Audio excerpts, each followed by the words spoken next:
नंद वंश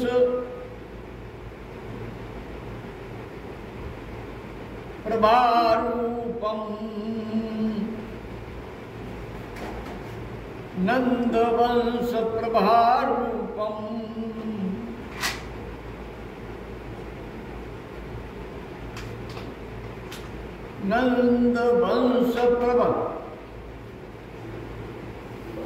नंद वंश प्रभारूपम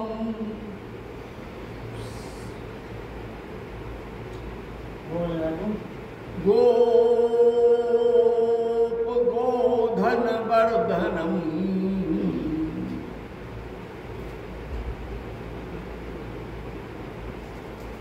कृपा तत्वं जगत देवम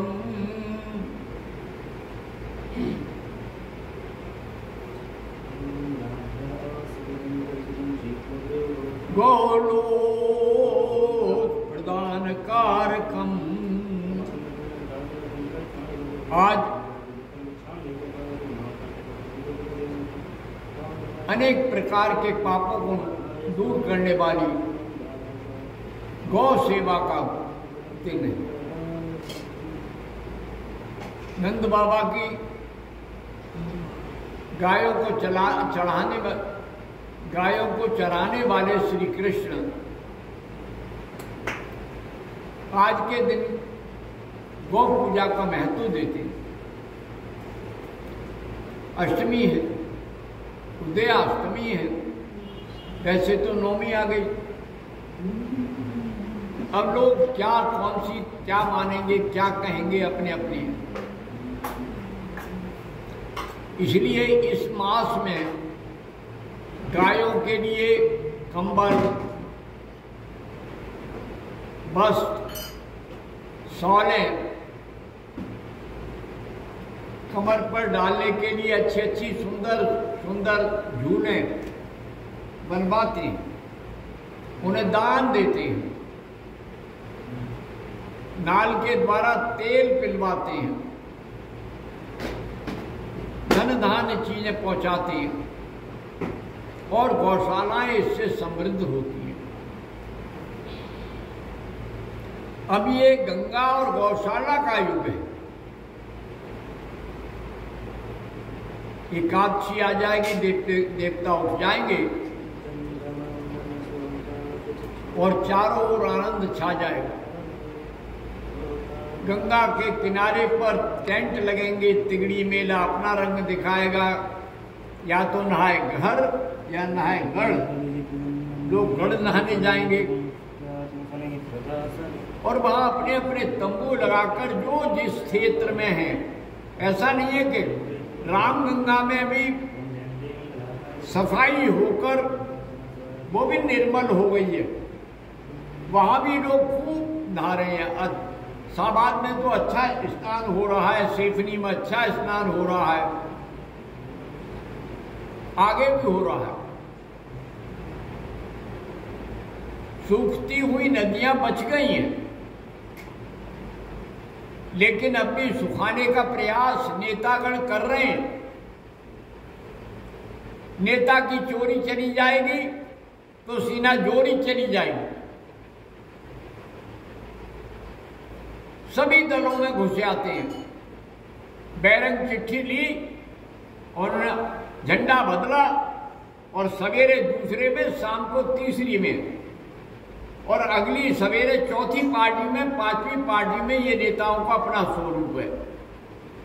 लेकिन भारतीय संस्कृति, भारतीय पर्व, उनके असंख्य नौटंकियों के बाद भी जैसी की तैसी चली आ रही है। जनता अपने में आनंद ले रही है। उनके खेतियां उठ गई, गन्ने आ गए, ईख आ गई, धान आ गया और इंद्रदेव भी कृपा कर रहे हैं। कम से कम रामपुर पर तो कृपा है कि पानी नहीं गिर रहा है। रामपुर वाले भाग्यशाली हैं। आकाश पूरा खाली है, वर्षा ही नहीं कर रहा है आकाश, और वायु भी ठीक चल रही है, ज्यादा नहीं भाग रही है।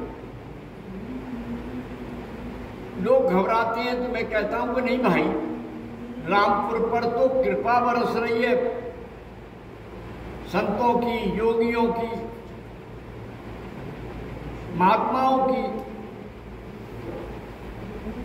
इसलिए रामपुर वाले आनंद लें, घबराए नहीं। यहां अनाचारी टिक नहीं पाता और सदाचारी भी कभी कभी बहुत जल्दी गड़बड़ हो जाता है। मुरादाबाद मंडल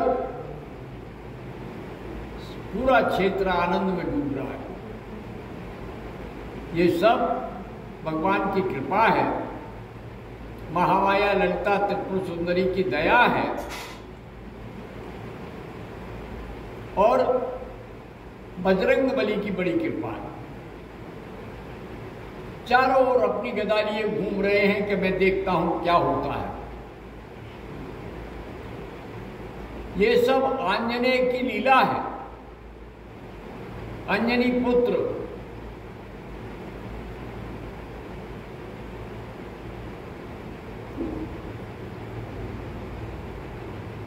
घोर घोर घोर रौरव से भी आगे निकाल देते हैं और सुख और शांति प्रदान करते हैं। हनुमान जी की लीला का भगवान राम ने दर्शन किया है। भगवान परशुराम तो हमारे चारों ओर घूम ही रहे हैं। इनकी कृपा का कोई वर्णन नहीं किया जा सकता। इसलिए सब लोग यह अपना क्षेत्र, अपना नगर सब शांत रहे, आनंद में रहे। इसी के साथ तिगड़ी जाओ, चाहे गढ़ जाओ, घर नहाओ या बाहर नहाओ, नहाओ जरूर। कार्तिक पूर्णमासी का स्नान, कार्तिक स्नान हमारे मन के मैल को हटाता है, हमारे हृदय के मैल को हटाता है, सारे सुख और दुख में सदैव आनंद की वर्षा करता है। इसीलिए सभी लोग भारत के वासी विदेशों में जहाँ भी हैं, जो नदी उनके नजदीक है, वहाँ ये सब करते हैं। अभी छठ मैया की कृपा वर्षा हुई है, अष्टमी को गोपाष्टमी चल रहा है। सभी लोग भगवान का भजन करें, आनंद लें और अपने अपने घर में गाय पालने का प्रयास करें अगर जगह है तो। नहीं है भैया तो फिर मजबूरी है, गाय के दर्शन करो, गाय के पूजन करो, गौशाला चले जाओ। जो गौशालाएं हैं वहाँ देख लो, कोई कमी तो नहीं है। जो सहयोग कर सकते हो वो सहयोग करो, नहीं कर सकते हो तो दूर से प्रणाम करके चले आओ। ये नहीं गौशाला गए, आटे में मिलाया कुछ और गायों को खिलाया, बारे भगवान ऐसा मत करना। इससे बड़ा पाप चाहे वो किसी धर्म का हो दूसरा नहीं है। सब गौ रक्षा में अपना प्राण दे दो, अपने जीवन को लगा दो। ये त्याग और तपस्या का महीना है। गायों का ध्यान रखो, पशुओं का ध्यान रखो। सारे पशु सुख और शांति देते हैं, खाने पीने को देते हैं, खेती में काम आते हैं। कितना ही दूर हटाओ लेकिन पशुओं से के बिना काम चल नहीं रहा। जब बजरी निकालने जाते हैं तो भैंसे लेकर जाते हैं, बैल लेकर जाते हैं, उन्हीं से लाते हैं निकाल के, खेत में से खनन करके, नदी में से खनन करके, जहां से भी खनन करते हैं लाते हैं खनन करके। तो ये सब वाहन के चालक, यद्यपि अब इंजन की भरमार है, लेकिन ध्यान रखना अकेला इंजन काम नहीं करेगा। जो हमारे पशु हैं वो हमारे धन हैं। गौधन, पशुधन और रतन धन सब है अपनी खान। जागो भारत वासियों, रखो इनका ध्यान। ओम शांति शांति शांति शांति।